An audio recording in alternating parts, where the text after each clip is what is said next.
அன்பார்ந்த சகோதரர்களே, சகோதரிகளே, தாய்மார்களே, இன்று நம்ம பார்க்கக்கூடிய இறைவனுடைய திருநாமம் என்னன்னா ரகீப். அல்லாஹ் சொல்றான், இன்னல்லாஹு கான அலைக்கும் ரகீபா, இறைவன் உங்களை கண்காணித்துக் கொண்டிருக்கிறான் அப்படின்னு. சூரா நிசால முதலாவது வசனத்துல அல்லாஹ் எப்படி முடிப்பான் அப்படின்னா, இன்னல்லாஹு கான அலைக்கும் ரகீபா, இறைவன் உங்களை கண்காணித்துக் கொண்டிருக்கான் அப்படின்னு. எந்த இரவானாலும் சரி பகலானாலும் சரி அல்லாஹ்வுடைய கண்காணிப்பிலிருந்து யாரும் தப்ப முடியாது. அந்த எண்ணம் நமக்கு வரணும். இந்த எண்ணம் இருந்தா நீங்கள் தக்குவாதாரி ஆகலாம். இந்த நோம்பின் மூலம் நீங்க தக்குவாதாரி ஆகலாம். சோ அந்த தக்குவாவை பெறுவதற்கு இந்த நேர் நம்ம உள்ளத்துல பதியணும். இது வரலாற்று சம்பவத்துல ஒரு இதை சொல்றாங்க. உமர் பாலைவனத்துல போயிட்டு இருக்காங்க.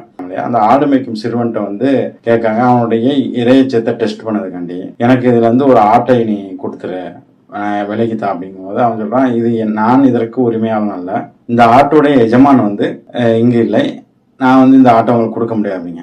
அப்போ முரளியாளன் சொல்றாங்க, என்னப்பா நீ இவ்வளோ ஆடு இருக்கு, கேட்டாங்கன்னா ஓனாய் பிடிச்சிட்டு போயிட்டு அப்படின்னு சொல்லு, யாரும் பார்த்துட்டு இருக்காங்க, யாருமே தான் இல்லையா உன்னையே என்னைய தவிர அப்படின்ட்டு. அப்ப அந்த சிறுவன் சொல்றான், யாரும் இல்லையா, நம்மளை படைத்த ரப்பு என்னை பார்த்து கொண்டிருக்கிறான், ரகீப் என் இறைவன் என்னை கண்காணித்துக் கொண்டிருக்கிறான், நான் எவ்வாறு செய்ய முடியும் அப்படின்னா அந்த அந்த அந்த கண்காணிக்க இறைவன் கண்காணித்துக் கொண்டிருக்கிறான். அவனோட அச்சத்தை பாருங்க, அவனுடைய அந்த சிறுவனுடைய உள்ளத்துல இருந்துச்சு. இந்த அச்சம் அவனுக்கு தக்குவா பெற்று தந்துச்சு. இன்னொரு சம்பவம் ஒரு காலத்துல நடந்தது.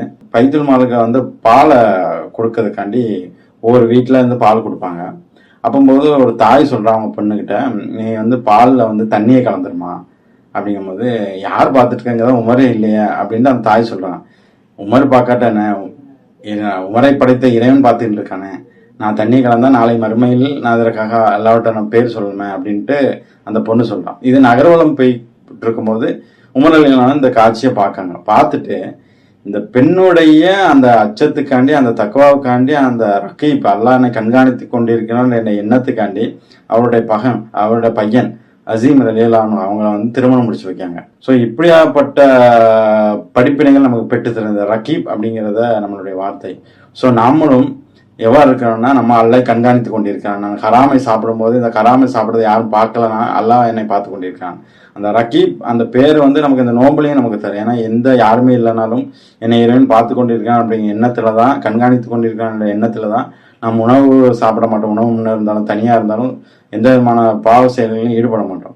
ஸோ அந்த எண்ணங்கள் நம்மளை மேம்படுத்தும், நம்மளை தூய்மைப்படுத்தும்.